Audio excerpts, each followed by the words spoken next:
줄기가 굵고 또 풍성한 열매를 맺는 나무일수록 가만히 보면 그 뿌리가 땅속 깊이 내려져 있는 것을 우리는 보게 되죠. 또 수십 층의 높이의 빌딩을 짓기 위해서 먼저 해야 될 일이 뭘까요? 땅을 깊게 파야 되고요. 그곳에 토대를 묻어야 빌딩이 이제 완성이 된 후에도 흔들리지 않고 견고하게 세워져 있는 것을 보게 됩니다. 그런데 이처럼 나무가 뿌리를 깊게 내리고 있다 한들 또 토대를 깊이 묻었다 한들 만약 그 땅에 아무런 양분도 없고 또 그 집안이 그냥 흐물흐물 대지는 모래로 되어 있다면 그 나무는 어떻게 될까? 열매는 거둘 수 없을 뿐만 아니라 그 나무는 곧 말라 버릴 것입니다. 그리고 그 빌딩은 조그만 그러한 충격에 금방 폭삭 주저앉고 말게 될 것입니다.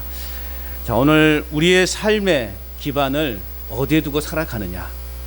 우리가 평생 신앙의 삶을 살아왔다 하더라도 그의 삶의 뿌리가 말씀 위에 견고하게 세워져 있지 못한다면 그 신앙은 금방 흔들리고 무너지는 빌딩과 같은 그러한 신앙의 결과를 낳게 될 것입니다. 오늘 본문에 좋은 땅에 뿌리를 내리는 나무와 같이 진정으로 신뢰할 대상을 의지하고 살아가는 성도를 오늘 본문의 말씀에 보면 심지가 견고한 자다라고 그렇게 표현하고 있습니다. 아무쪼록 오늘 예배하는 우리 모든 성도님들의 삶이 신앙이 심지가 견고한 삶이요 신앙이 될 수 있기를 주님의 이름으로 축원합니다. 자, 그렇다면 오늘 우리의 믿음의 심지가 견고한 사람이 되려면 어떤 삶을 살아야 되는가? 첫째는 구원의 하나님을 찬양하는 사람입니다. 자, 오늘 1절 말씀을 우리 같이 한번 읽어보도록 하겠습니다. 1절 시작. 그날에 유다 땅에서 이 노래를 부르리라. 우리가 견고한 성읍이 있으며 여호와께서 구원을 성벽과 외벽으로 삼으시리로다. 아멘. 자, 그날에 유다 땅에서 이 노래를 부르리라. 그날이 언제입니까? 바벨론의 기나긴 포로 생활을 끝내고 회복될 유대 땅, 즉 다시 말하면 회복될 예루살렘을 상징한다, 표현한다라고 그렇게 말할 수 있습니다. 바벨론의 기나긴 포로 생활을 끝내고 예루살렘으로 돌아오는 그 날을 말하는 거예요. 그들은 고향으로 돌아와서 이 노래를 부르겠다. 포로 생활을 끝내고 고향으로 돌아온 예루살렘으로 돌아와서 우리는 그 날에 이 노래를 부르겠다라고 그렇게 오늘 표현하고 있습니다. 자, 그런데 사실 그 본인들이 돌아온 고향 땅의 현실은 어떠냐 이거죠. 기나긴 포로 생활을 끝내고 이제 그렇게 그립고도 그리운 고향 땅으로 돌아왔어요. 돌아와서 그 땅을 보니 현실은 어떠냐 이거죠. 그들은 과거에 자랑하던 그 화려한 예루살렘 성벽은 바벨론 군대에 의해서 처참하게 무너져 내려버렸어요. 폐허가 되어버렸다는 거죠. 여러분 그잖아요. 사람이 살지 않는 집은 금방 표가 나잖아요. 그죠? 이제 여러분 뭐 이웃들 집에 빈집들이 많이 있잖아요. 이제 그 부모들이 다 돌아가시고 가끔씩 자녀들이 또 한 번씩 집에 와보면 그 집엔 어떻게 돼요? 그냥 지붕이 폭삭 가라앉아 있는 경우도 있고 막 지붕에 풀들이 막 자라나고 마당에 막 온통 잡초들이 많이 한마디로 말하면 폐가가 되어 있는 그런 모습들을 보게 되죠. 예루살렘에 돌아온 그들, 바벨론 포로 생활을 끝나고 예루살렘에 돌아온 그들이 마주한 예루살렘의 현실이 그렇다는 거죠. 바벨론 군대에 의해서 처참하게 무너져 내려버린 그 예루살렘 성벽, 한마디로 폐허가 되어버린 그곳, 초라하고 또 적의 침입에 대해서 방어할 수 있는 아무런 그러한 대책도 없는, 다시 말하면 무방비한 그러한 상태였다라는 거죠. 자, 그런데 오늘 이사야 선지자는 그 성을 뭐라고 표현하고 있습니까? 그곳을 향해서 견고한 성읍이다 표현하고 있습니다. 견고한 성읍이래요. 또 그 땅에서 노래를 부르겠다라는 거예요. 여러분 같으면 그렇게 말할 수 있겠습니까? 한 일주일 동안 여행 갔다가 집에 돌아와 보니까 집안이 폭삭 가라앉아 버렸어. 뭐 그런 일이 있으면 안 되겠지만, 자, 그렇다고 치십시다. 그러면 돌아와서 얼씨구 좋구나, 이제 새로운 집 지겠구나, 그렇게 즐겁게 춤추며 노래할 사람이 있겠습니까? 그냥 그걸 보면서 폭삭 주저앉아서 땅을 치면서 통곡하지 않겠습니까? 이게 무슨 일인고. 그런데 오늘 이사야 선지자는 그러한 예루살렘 성벽을 향해서 견고한 성읍이다, 그리고 그 땅에서 우리가 노래를 부르겠다라는 거예요. 할렐루야 찬송을 부르겠다라는 거예요. 왜 그런 고백을 할 수 있었을까요? 자, 눈에 보이는 돌 성벽은 다 무너져 내렸어요. 폐허가 되어버렸어요. 그런데 이제는 무너질 수 없는 전능하신 하나님께서 친히 이제는 그들의 성벽과 외벽이 되어주심을 그들은 깨달았기 때문에 그래요. 과거에는 그 견고한 성벽이 그들을 보호해 주었어요. 적의 침입으로부터. 예루살렘 성은요, 난공불락이에요. 굉장히 지리적으로도 좋은 곳에 위치해 있어서 적들이 쉽게 침입할 수 없는 공간입니다. 과거에는 그렇게 외적인 그런 환경이 그들을 보호했단 말이죠. 그런데 이제는 그 외적인 눈에 보이는 환경이 그들을 보호하는 것이 아니라 누가 보호하시는 거예요? 전능하신 하나님께서. 전능하신 하나님께서 친히 그들의 성벽과 외벽이 되어주셔서 그들을 보호해 주실 거라는 것을 그들은 깨달았기 때문에, 이사야는 깨달았기 때문에 그것을 견고한 성읍이라고 고백할 수 있는 겁니다. 여러분, 우리의 삶이 비록 육신은 이제 늙어지고 힘이 없어지고 아무것도 할 수 없는 연약해진 그런 우리 육신이지만, 그러나 여러분 낙심하지 마세요. 절망하지 마세요. 왜요? 하나님이 우리의 든든한 울타리가 되어주십니다. 할렐루야. 나는 비록 연약하지만, 나는 비록 보잘것없지만 하나님이 나의 든든한 울타리가 되어주시고 영적인 성벽이 되어주시고 외벽이 되어주셔서 나를 안전하게 보호해 주시니 나는 결코 약하지 않다, 나는 강하다, 이런 믿음 속에 살아가야 되는 것입니다. 한겨울에 매서운 찬바람이 불어도 두툼한 속옷을 다 걸쳐 입으면, 소매 들어간 옷을 걸쳐 입으면 든든하지 않습니까? 마찬가지예요. 세상의 걱정이나 또 질병이나 어려움이 닥쳐와도 하나님께서 친히 성벽이 되어주셔서 오늘 저와 여러분들의 든든한 버팀목이 되는 줄로 믿습니다. 하나님께서 우리의 튼튼한 성벽이 되어주신다고 선언했다면, 이제는 이사야가 또 질문하는 거예요. 그 안전하고 평안한 성 안에 그러면 누가 들어갈 수 있겠느냐 이거죠. 2절 말씀을 같이 읽어봅니다. 시작. 너희는 문들을 열고 신의를 지키는 의로운 나라가 들어오게 할지니라. 한마디로 말하면 하나님의 나라에 참여할 수 있는 사람은 어떤 사람인가라는 거예요. 더 쉽게 말하면 천국에 들어올 수 있는 사람은 어떤 사람이냐라는 거예요. 상황의 유불리에 따라 흔들리는 가벼운 믿음의 사람이 아닙니다. 오랜 인내와 연단을 거치며 끝까지 영적 신의를 지켜낸 사람, 끝까지 믿음을 지켜낸 사람, 그러한 사람이 하나님의 나라에, 천국에 임할 수 있다라고 그렇게 말씀하고 있는 것입니다.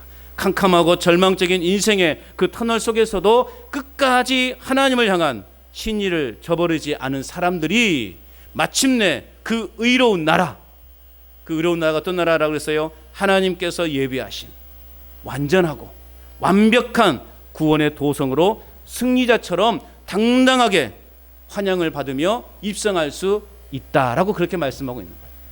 오늘 2절에서 문들을 열고 표현하고 있어요. 이 문이라고 하는 것은요, 당시 전쟁에서 승리하고 돌아온 그러한 그 군인들을 기쁨으로 환영하면서 문을 여는 그러한 모습을 보여주는 거예요. 자, 전쟁에서 승리하고 돌아왔어요. 여러분, 전쟁이 쉽습니까? 내 목숨을 내놓는 싸움 아닙니까? 내가 거기서 무섭다고 그냥 숨어 있어 버리면 전쟁에 패하게 돼요. 죽을 똥 살 똥 우리는 그 전쟁에서 함께 전쟁에 임해서 인내하며 때로는 절제하며 때로는 용기 있게 적과 싸워서 이기고 돌아온다는 말이에요. 그렇게 돌아오는 사람들을 기쁨으로 환영한, 문을 활짝 열고 승리하고 돌아온 군인들을 환영하며 맞이하는 그러한 모습, 오늘 우리의 인생이 그렇다라는 거예요. 우리는 인생의 세상의 전쟁 속에 우리는 살아가고 있어요. 매일매일 우리는 전쟁이에요. 그죠? 매일매일이 전쟁이에요. 인생 그 자체가 전쟁이에요. 그러나 이 치열한 영적 전투 속에서도 믿음으로 지켜내고 인내로서 지켜내고 마지막에 그 개선장군처럼 하나님의 문에 입성할 때 천군 천사가 우리를 환영한다는 거예요. 깃발을 들고. 지난번은 저 미국의 대통령이 중국 가니까는 막 공항에서 학생들이 막 열렬하게 환영하더만이 막 뭐라고 노래를 불렀으면서요.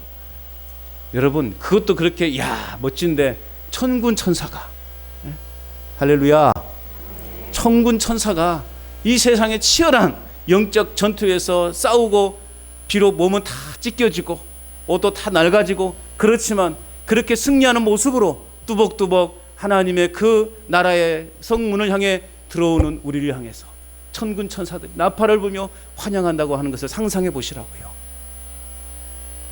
아직 여러분들과 거리가 멀어서 아직 갈 날이 멀어가지고 별로 실감이 안 나죠. 상상을 해보셔요. 그런 문이에요.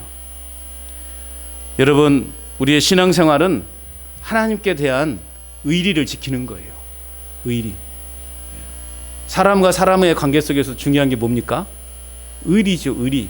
그래서 어떤 사람이 연예인이 그러잖아요. 의리. 의리. 그래서 막 의리 때문에 사람이 그러죠. 이상한 막 소리가 시프람 소리 같은 게 나네요. 의리가 중요한 거예요. 의리. 사람과 사람 관계에 있어도 의리를 잘 지키는 사람이 결국 인정받고 그 사람에 대해서 내가 모든 것을 내어줄 수 있을 만큼의 관계가 형성이 되는 것이죠. 사람과의 관계에 있어도 의리가 중요한 만큼 여러분 하나님과의 관계에 있어서도요 그 의리가 매우 중요해요.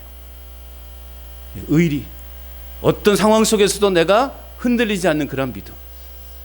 예전에 섬기던 교회에서요 이제 아마 그 권사님이 이제 은퇴하신 권사님인데 거의 80을 이제 눈앞에 둔 권사님이셨는데 한 몇 주 이렇게 교회를 안 나오시는 거예요. 그래서 이렇게 무슨 일일까 하고 이제 전화를 한번 드렸죠. 이제 멀리서 오시는 그런 권사님이셔서 저는 이제 몸이 좀 아프셔서 못 나오신가 보다 해서 전화를 드렸더니 됐든 그런 말을 하더라고요. 목사님 나 이제 교회 안 나갈라요. 아이 평생을 교회 생활하시고 권사 직분도 받으시고 명예롭게 교회에서 이제 권사 은퇴까지 시켜줬는데 말이죠. 갑자기 뜬금없이 교회를 안 나오겠다는 거예요. 그래서 아니 권사님 무슨 말씀이냐고 물었더니 무슨 말 할게요. 어떤 아는 언니가 좀 몸이 좀 안 좋고 본인이 이제 연세가 드니까 몸이 당연히 안 좋겠죠. 막 그러다 보니까 아는 언니가 그러더래요. 점을 봤더니 교회 다니면 안 된다 그랬대. 참 제가 뭐라고 말을 해야 될까요? 아는 언니한테 물어봤더니 왜 그걸 아는 언니한테 물어봐? 하나님한테 물어봐야지. 아는 언니한테 물어봐가지고 아는 언니한테 물어봤더니 아는 언니가 뭐라 그랬어요? 언니 아니 동생 교회 다녀서 그런다고. 그래서 이 권사님이 그 말을 듣고요 교회를 이제 안 다녀야 되겠대요. 기가 막히지 않습니까? 여러분 하나님 앞에 의리를 지키시길 바랍니다. 절대 아는 언니한테 물어보지 마십시오. 예? 아는 언니한테 물어보지 마시고 저한테 물어보시든지, 저한테 물어보시든지 하나님 아버지께 물어보세요. 그래야 진정한 해결책이 있죠. 아는 언니들은 다 교회 가지 말라 그러지. 그 사람이 뭐 신앙이 좋으면 몰라도 신앙도 좋지 않은 사람한테 물어보면 뭐라고 말하겠냐고요. 너 교회 다니니까 그런다고 그러는 겁니다. 그래서 여러분 우리가 하나님과의 관계 속에서 의리를 지키는 삶이 되어야 할 줄로 믿습니다. 왜 그러면 우리가 하나님 앞에 그 의리를 지켜야 되는가? 왜 우리가 하나님과의 그런 의리를 지켜내야 되는가? 그것은 오늘 저희가 믿는 하나님은 영원토록 변함이 없으신 신실하신 하나님이시기 때문에 그렇습니다. 우리가 하나님 앞에 하나님을 끝까지 신뢰하고 하나님을 끝까지 믿고 의지해야 되는 이유가 어디 있느냐? 하나님의 약속은 변함이 없는 거예요. 여러분 이스라엘 백성들을 보라고요. 얼마나 마음에 많이 변질한 삶을 살았습니까? 그러나 하나님은 아브라함을 통해서 또 다윗을 통해서 내가 내 나라를 만들어 갈 것이다. 내가 다윗 너 후손들을 통해서 너의 왕위를 영원하게 할 것이다 라는 그 약속을 하나님은 절대 변하지 않았어요. 사실 여러분 그 야곱이는 다윗의 그 자식들을 보시라고요. 후손들 보시라고요. 유다의 왕들을 보시라고요. 완벽한 왕들이 있었습니까? 정말 우상을 섬기고 나라를 망하게 할 게 그런 상황에 이르렀지만 하나님은 그 약속을 철회하지 않으셨다라는 거예요. 결국에는 그 다윗의 후손을 통해서 영원하신 왕 예수 그리스도를 이 땅에 보내주셨다라는 거예요. 그리고 결국에는 구원을 완성하셨다라는 거예요. 이런 하나님을 여러분 믿으시기 바랍니다. 이런 하나님을 버려서는 안 되는 거예요. 하나님 오늘 우리에게 약속하셨어요. 내가 너를 택하였고 내가 너를 내 백성 삼았고 내가 너를 영원한 나라에 이르게 하겠다. 이 약속이 변할까요? 안 변할까요? 안 변합니다. 우리의 믿음이, 우리의 삶이 하나님 앞에 배신하지 않는다면 우리는 결코 우리 하나님의 그 약속은 철회되지 않을 것입니다. 우리를 향한 하나님의 변함없는 모습처럼 우리 또한 하나님만을 변함없이 의지하며 살아가야 할 줄로 믿습니다. 이러한 사람이 오늘 성경에서 본문에 말하고 있는 심지가 견고한 사람이에요. 그러면 예수님을 온전히 믿고 신뢰함으로 구원의 문을 활짝 열어놓고 우리를 맞아주시는 그 구원의 하나님을, 그래서 우리는 날마다 찬양하는 삶을 살아가야 할 줄로 믿습니다. 또한 심지가 견고한 사람은 어떤 사람인가? 두 번째는요, 영원한 하나님을 신뢰하는 사람이에요. 3절 말씀을 우리 같이 읽어봅니다. 3절 시작.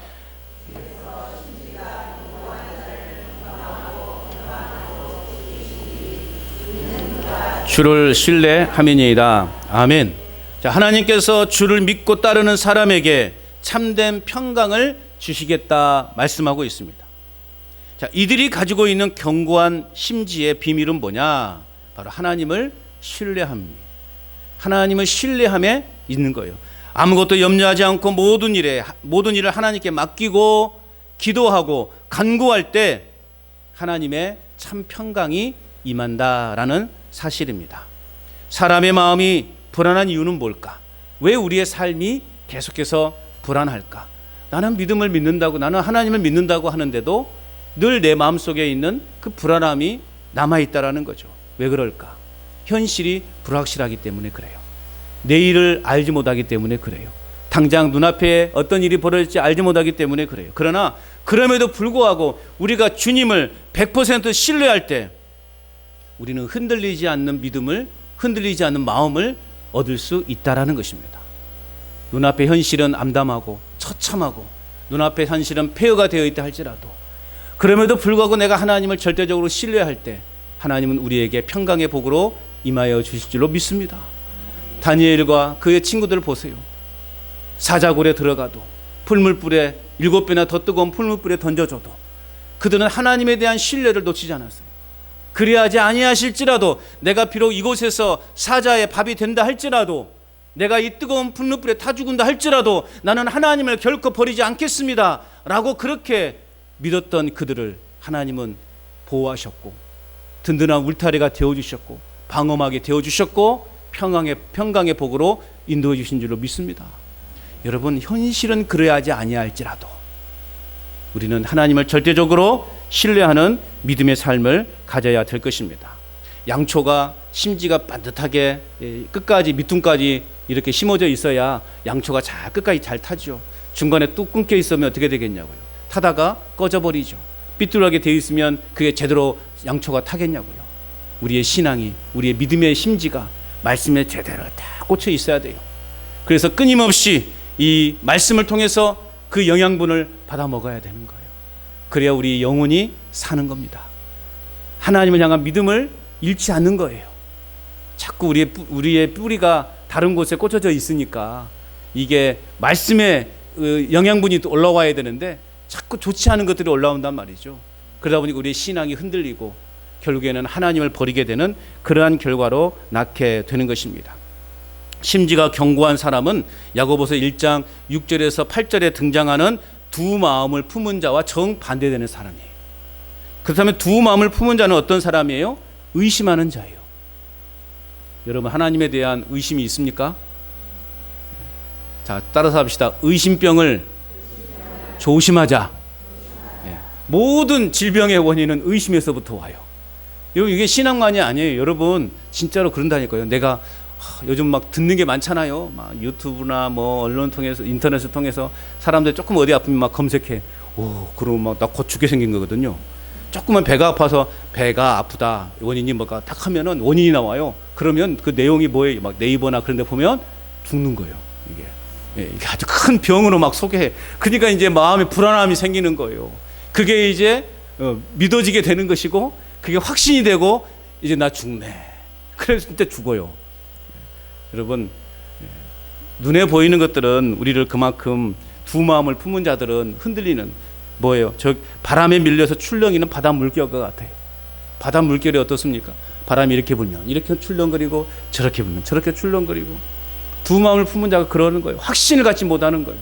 우리는 하나님 한 분께만 집중하고, 하나님 한 분의 말씀만을 우리는 마음에 품고, 그 말씀을 따라가는 인생들이 되어야 되는 것입니다. 이 두 마음을 품은 자들은 주님께 무엇을 받을까 기대하지도 말라라고 성경은 분명하게 말씀하고 있습니다. 자꾸 아는 언니에게 물어보면 하나님의 은혜를 받지 못하는 겁니다. 답답하고 조금 불확실한 마음이 든다 할지라도 우리는 끝까지 하나님께 묻고 하나님께로부터 답을 찾아야 되는 거예요. 하나님은 심지가 견고한 자를 오늘 말씀에서 뭐라고 되어 있습니까?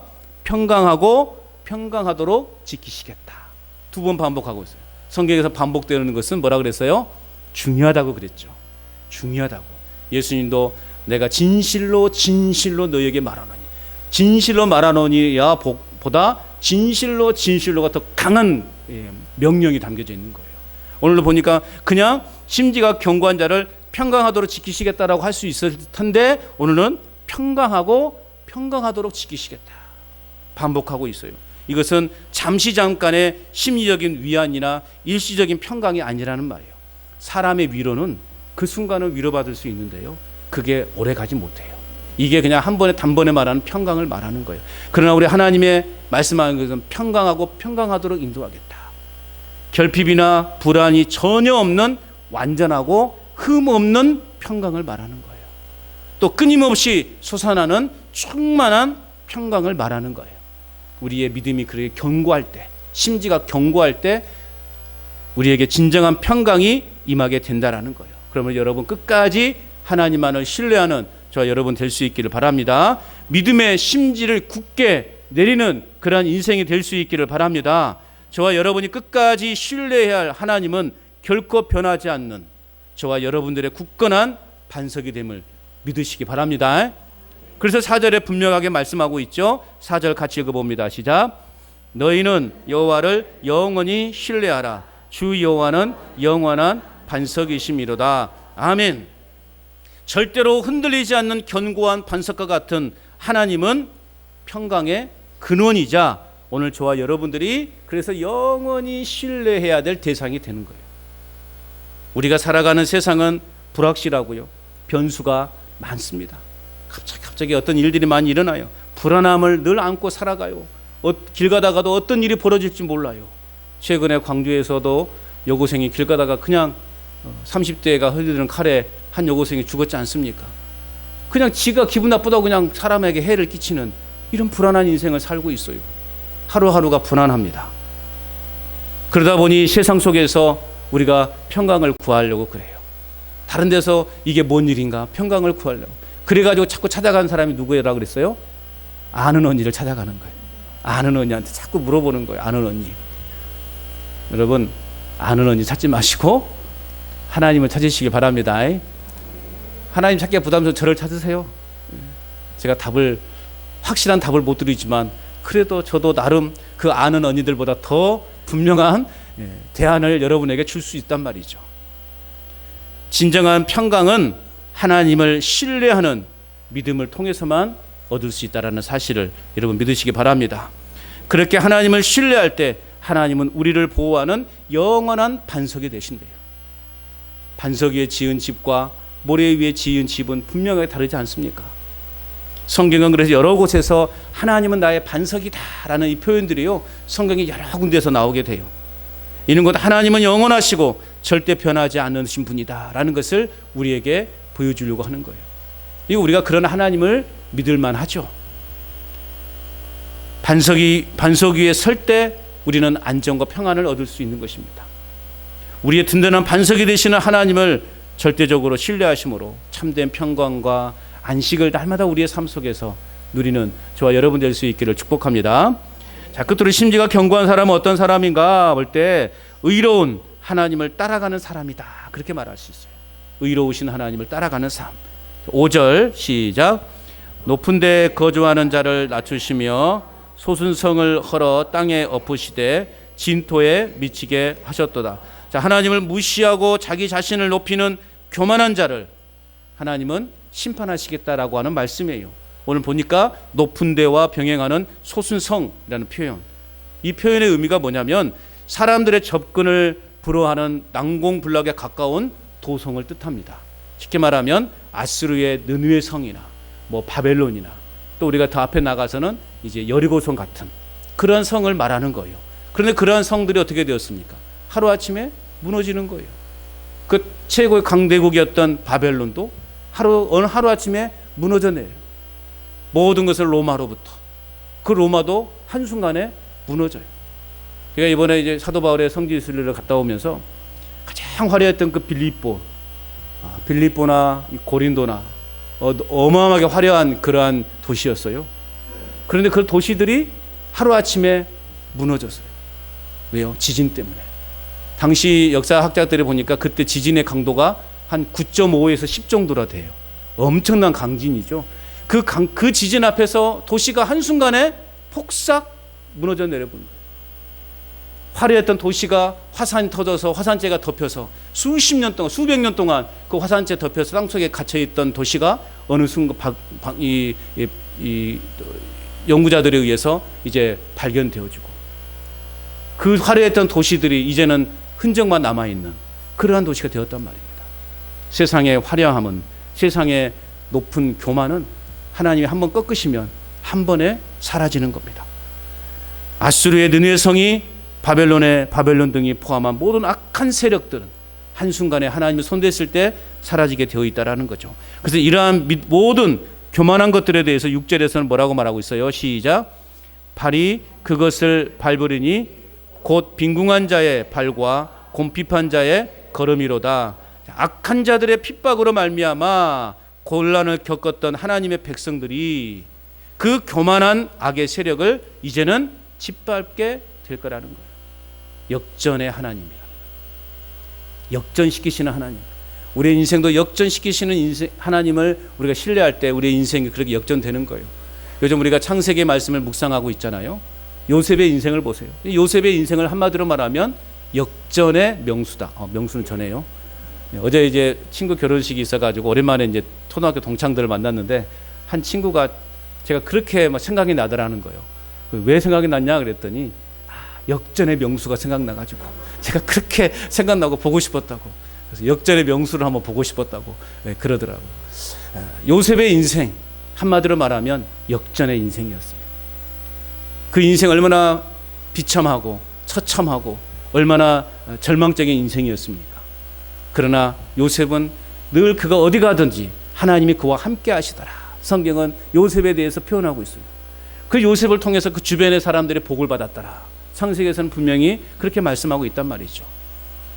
형들에게 배신을 당하고 노예로 팔려가고 억울한 누명을 써서 감옥에 갇히고 감옥에서 선한 일을 했더니 이제 그 선한 일을 경험했던 그 술 맡은 관원장은 그 요셉의 일을 잊어버리고 요셉에게는 아무런 희망이 없는 그 감옥에서 평생 살아야 되는 그러한 상황이었는데 어느 순간에 하나님이 그를 다시 감옥에서 끄집어내셔서 그를 애굽의 총리가 되게 하시고 그 애굽의 총리가 되게 하신 목적이 뭐였냐? 민족을 살리기 위한 거예요.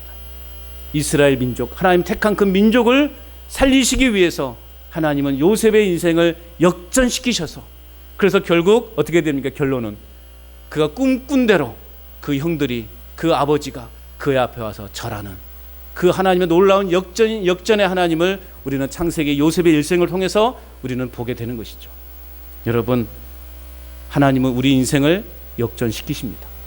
내가 비록 지금 저들을 향해서 저들 때문에 내가 고통을 겪고 있지만 그러나 결국 우리가 그들을 다시 짓밟게 되는 그러한 역사가 임하게 될 것이다. 악인의 길을 초라하고 비참하게 끝이 나게 될 것임을 오늘 우리에게 경고해 주고 있습니다. 그렇다면 반대로 의인의 길은 어떠해야 되는가? 마지막 7절을 읽어봅니다. 시작. 의인의 길은 정직함이요 정직하신 주께서 의인의 첩경을 평탄하게 하시도다. 교만한 자와 대조적으로 의인의 길은 정직하기 때문에 신실하신 하나님께서 그들을 인도하시고 그들을 보호하시겠다라고 그렇게 약속해 주고 있습니다. 의인이란 어떤 사람입니까? 오직 의로우신 하나님을 전적으로 신뢰하는 사람. 그래서 하나님께로부터 의롭다함을 칭찬받는 사람. 그런 사람이 의로운 사람인 거예요. 본문에 보면 의인에게 평강과 평탄의 약속을 말씀하고 있어요. 평강과 평탄의 삶은요, 아무런 사고가 없고 또 편안한, 지극히 편안한 상태라고 우리가 생각할 수 있는데요, 그렇지 않습니다. 평강은 우리가 처한 환경과 상황에서 오는 것이 결코 아니라는 거죠. 어떤 환경과 우리가 상황 속에서도 하나님에 대한 신뢰를 잃어버리지 않은 데서 오는 것이 진정한 평강과 평탄의 삶이라는 거예요. 우리를 넘어뜨리는 주변에 많은 요소들이 있습니다. 그런 것을 우리가 넘어지지 않고 그럼에도 불구하고 끝까지 하나님을 신뢰하는 그 믿음의 삶, 그럴 때 우리에게 진정한 평강이 임하게 되는 거예요. 들려오는 소리들이 많아요. 그럼에도 불구하고 내가 흔들리지 않고 내가 하나님만을 바라보며 내 믿음을 지켜낼 때 우리 안에 진정한 평강이 임하게 된다라는 사실입니다. 다시 한번 말씀드리지만 누구 찾아가지 말아요. 오늘 설교 시간 뭐 했어요? 그러면 아는 언니만 기억날 것 같네. 그러다 기억나면 좋죠. 아는 언니 안 찾아가고 하나님 찾아간다. 하나님만 찾겠다라는 그러한 믿음이 여러분에게 있어야 됩니다. 여러분, 우리 인생의 궁극적인 도움은 사람에게 있지 않습니다. 사람을 의지했다가 실패하고 또 사람을 신뢰했다가 좌절하는 일이 얼마나 많습니까? 과거 남유다의 히스기야 왕 시절에 아수르가 침공해 올 때 일부 사람들은 주장했습니다. 우리가 저 아수르를 이길 힘이 없으니 우리가 당시 최강국이었던 애굽에게 손을 좀 내밀으십시다. 애굽의 힘을 좀 빌어서 저 아수르에 좀 대항하십시다. 그런 국민적 여론이 불타오르고 있었어요. 그런데 놀랍게도요, 하나님은 어떻게 일을 하시느냐? 적상 사내립을 통해서 경고하십니다. 열왕기하 18장 21절 말씀에 보면 적장이 말해요. 적장이. 이건 유다 사람들이 말하는 게 아니라 적장이 이렇게 말해요. 애굽은 상한 갈대 지팡이다. 사람이 그것을 의지하면 그의 손에 찔려 들어갈지다. 애굽은 아무것도 아니다. 하나님께서요, 적장의 입을 통해서 이스라엘에게, 유다 백성들에게 선언하고 있는 거예요. 여러분, 사람이나 세상의 힘을 의지하는 것은 결국 내 손을 찌르는 상한 갈대에 불과합니다. 우리가 믿고 신뢰해야 될 분은 하나님 아버지이심을 믿으시기 바랍니다. 하나님만을 의뢰하는 자, 그런 사람만이 흔들리지 않는 견고한 반석 위에 서 있는 자임을 우리는 결코 잊지 말아야 할 것입니다. 그러므로 의인의 길은 늘 정직해야 되는 거예요. 의인의 길은 정직해야 되는 거예요.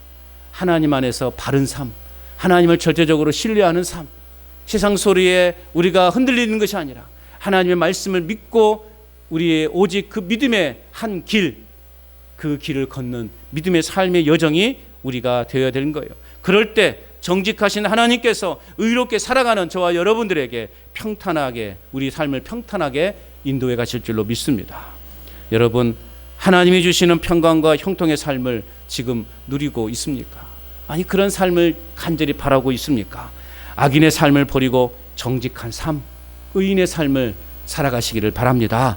영원히 변하지 않는 우리 하나님 아버지를 영원토록 신뢰하는 저와 여러분이 될 수 있기를 바랍니다.